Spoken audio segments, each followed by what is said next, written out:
Hi friends, வீட்லேயே முட்டை கொத்து பரோட்டா எப்படி சூப்பர் டேஸ்டியாக செய்கிறதுன்னு சொல்லிட்டு இன்றைக்கி வீடியோ பார்க்கலாம். ஹோட்டலில் தான் எப்போவும் கொத்து பரோட்டா சாப்பிடுவோம். எங்கள் வீட்டில் எல்லாத்துக்கும் பிடிக்கிறனால இது எப்படி செய்கிறதுன்னு நானே கற்றுக்கிட்டேன். வீடியோ பார்க்கலாம் வாங்க. முட்டை கொத்து பரோட்டா செய்கிறதுக்கு 3 முட்டையை ஒரு பவுலில் உடச்சி ஊற்றி எடுத்து வச்சுக்கோங்க. லேசாக அடித்து வச்சுக்கோங்க. 2 பரோட்டாவுக்கு 1 முட்டை அந்த கணக்குக்கு வச்சுக்கோங்க. இதுக்கு சோம்பு, இஞ்சி பூண்டு பேஸ்ட்டு, மஞ்சத்தூள், மிளகாத்தூள், கரம் மசாலாத்தூள், பச்சை மிளகாய் பொடியாக அரிஞ்சது, வெங்காயம் 2 பெரிய வெங்காயம் அரிஞ்சது, கொத்தமல்லி தழை, கருவேப்பிலை.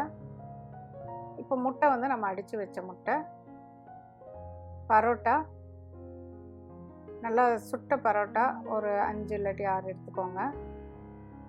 அப்புறம் ஏதாவது ஒரு குருமா, நம்ம வீட்டில் அப்போதைக்கு என்ன குருமா அவைலபிளாக இருக்கோ அந்த குருமா, வெஜ்ஜாக இருந்தாலும் சரி, சிக்கன் மட்டன் எதுனாலும் சரி. இப்போ நம்ம அந்த பரோட்டா நல்லா ஆறுனதுக்கு அப்புறமேலு ஒரு 2 பரோட்டா ஃபஸ்ட்டு இந்த மாதிரி 1-2 பிச்சு எடுத்துக்கோங்க.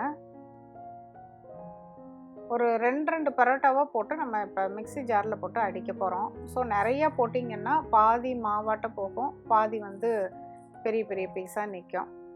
ஸோ அந்த ஹைட்டாக இருக்கிற ஜார் வேண்டாம், இந்த ஜார் எடுத்துக்கோங்க. இதில் 2 பரோட்டாவை போட்டு அடிச்சுக்கலாம். மீதியை அதுக்கப்புறம் ஒவ்வொன்றா போட்டு இது பண்ணிக்கலாம். பாருங்கள், லேசாக சுற்றி விடுங்க. அதை அப்படியே சட்னி அரைக்கிற மாதிரி போட்டிங்கன்னா மாவாட்டாயிரும், நல்லா இருக்காது. இந்த மாதிரி பொடி பொடியாக உதிர்ந்து அப்படி இருக்கணும். பீஸும் பெருசாக இருக்கக்கூடாது, ரொம்ப மாவாட்டமும் போயிடக்கூடாது. சூடாக போடக்கூடாது, அப்புறம் எல்லா பரோட்டாவும் ஒன்றா போடக்கூடாது. இது 2 மட்டும் ஞாபகம் வச்சுக்கோங்க. ஒரு 6 பரோட்டா போட்டிங்கன்னா ஒரு 3 பேர்த்துக்கு இந்த அளவு சரியாக இருக்கும். நல்லா உதிரியாக உதுத்தி இப்படி தனியாக எடுத்து வச்சுக்கோங்க. இப்போ ஒரு பேனில் கொஞ்சம் எண்ணெய் விட்டு சோம்பு போட்டு தாளிச்சிக்கோங்க. கடுகு போட தேவையில்லை அதுக்கு. சோம்பு நல்லா வாசம் வந்ததுக்கப்புறம் இஞ்சி பூண்டு பேஸ்ட்டு சேர்த்துட்டு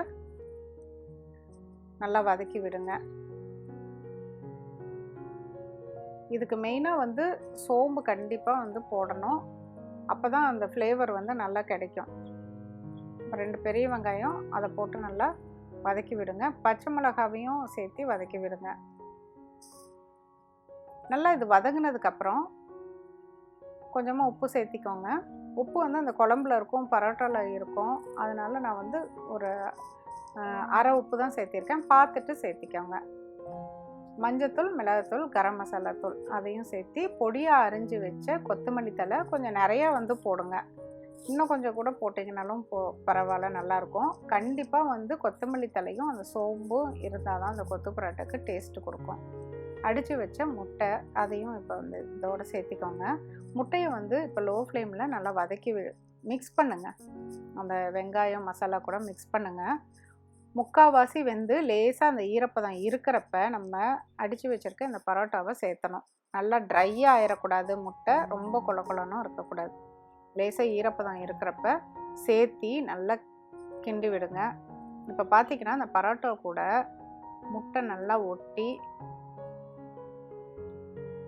இப்படி லேசாக கொத்தி விடுங்க.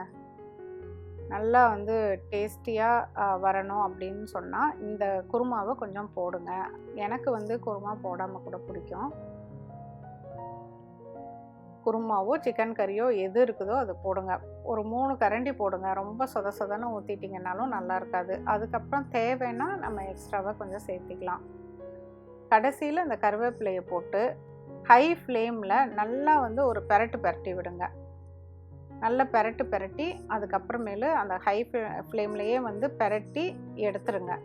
ஜஸ்ட்டு அது ஒரு 30-40 செகண்ட்ஸுக்கு பண்ணால் போதும். அவ்வளோதான், நம்ம சூப்பர் சுவையான முட்டை கொத்து பரோட்டா ரெடி. இது ஏதாவது ஒரு கிரேவி அண்டு தயிர் பச்சடியோடு சேர்த்து சாப்பிட்றப்ப சூப்பர் சுவையாக இருக்கும். மீண்டும் ஒரு புதிய ரெசிபியோடு உங்களை சீக்கிரம் மீட் பண்ணுறேன். தேங்க்யூ. ப்ளீஸ் சேனலை சப்ஸ்கிரைப் பண்ணுங்கள். பெல் ஐக்கானையும் மறக்காமல் ப்ரெஸ் பண்ணுங்கள்.